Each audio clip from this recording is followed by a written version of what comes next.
بسم اللہ الرحمن الرحیم۔ السلام علیکم دوستو، امید کرتا ہوں آپ سب خیریت سے ہوں گے۔ آج کی ہماری کہانی ایک امام مسجد کے بارے میں ہے، تو آئیے وہ کہانی شروع کرتے ہیں۔ دسمبر کے اوائل کی بات ہے، جب محکمہ اوقاف نے زبردستی میری تعیناتی شیخو پورے کے امیر محلے کی جامع مسجد سے ہیرا منڈی لاہور کی ایک پرانی مسجد میں کر دی۔ وجہ یہ تھی کہ میں نے قریبی علاقے کے ایک کونسلر کی مسجد کے لاؤڈ اسپیکر پہ تعریف کرنے سے انکار کر دیا تھا۔ مائی قسمت کہ وہ کونسلر محکمہ اوقاف کے ایک بڑے افسر کا بھتیجا تھا۔ نتیجتاً میں لاہور شہر کے بدنام ترین علاقے میں تعینات ہو چکا تھا۔ بے شک کہنے کو میں مسجد کا امام جا رہا تھا، مگر علاقے کا بدنام ہونا اپنی جگہ جو سنتا تھا ہنستا یا پھر اظہار افسوس کرتا تھا۔ محکمے کے ایک کلرک نے تو حد ہی کر دی۔ تنخواہ کا ایک معاملہ حل کرانے اس کے پاس گیا تو میری پوسٹنگ کا سن کے ایک آنکھ دبا کر بولا، قبلہ مولوی صاحب آپ کی تو گویا پانچوں انگلیاں گھی میں ہیں اور سر کڑاہی میں تو گویا زمین میں 6 فٹ نیچے گڑ گیا۔ پھر اللہ بھلا کرے میری بیوی کا، جس نے مجھے تسلی دی اور سمجھایا کہ امامت ہی تو ہے، کسی بھی مسجد میں صحیح، اور میرا کیا ہے، میں تو ویسے بھی گھر سے نکلنا پسند نہیں کرتی، پردے کا کوئی مسئلہ نہیں ہوگا، اور پھر ہمارے کون سے کوئی بچے ہیں کہ ان کے بگڑنے کا ڈر ہو۔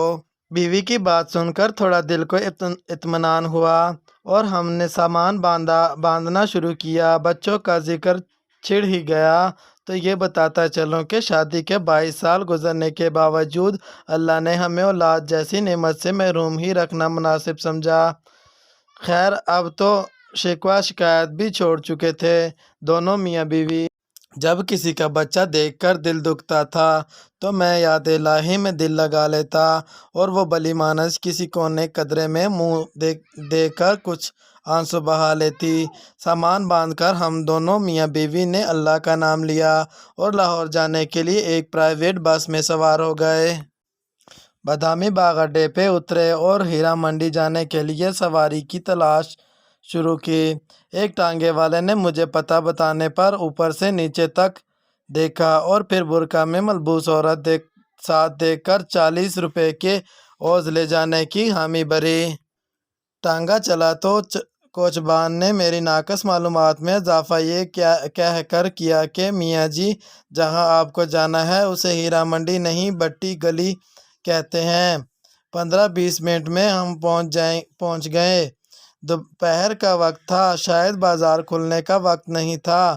دیکھنے میں تو عام سا محلہ تھا، وہی ٹوٹی پھوٹی گلیاں، میلے کرتوں کے غلیظ دامن سے ناک پونچھتے ننگ دڑنگ بچے، نالیوں میں کالا پانی اور کوڑے کے ڈھیروں پہ منڈلاتی بے حساب مکھیاں، سبزیوں پھلوں کے ٹھیلے والے اور ان سے بحث کرتی کھڑکیوں سے آدھی باہر لٹکتی عورتیں۔ فرق تھا تو صرف اتنا کہ پان سگریٹ اور پھول والوں کی دکانیں کچھ زیادہ تھیں۔ دکانیں تو بند تھیں مگر ان کے نئے پرانے بورڈ اصل کاروبار کی خبر دے رہے تھے۔ مسجد کے سامنے ٹانگا کیا رکا مانو محلے والوں کی عید ہو گئی۔ پتہ نہیں کن کن کونے قدروں سے بچے اور عورتیں نکل کر جمع ہونے لگیں۔ ملی جلی آوازوں نے آسمان سر پہ اٹھا لیا۔ ابے نیا مولوی ہے، بیوی بھی ساتھ ہے، پچھلے والے سے تو بہتر ہی ہوگا، کیا پتہ لگتا ہے بہن مرد کا کیا اعتبار۔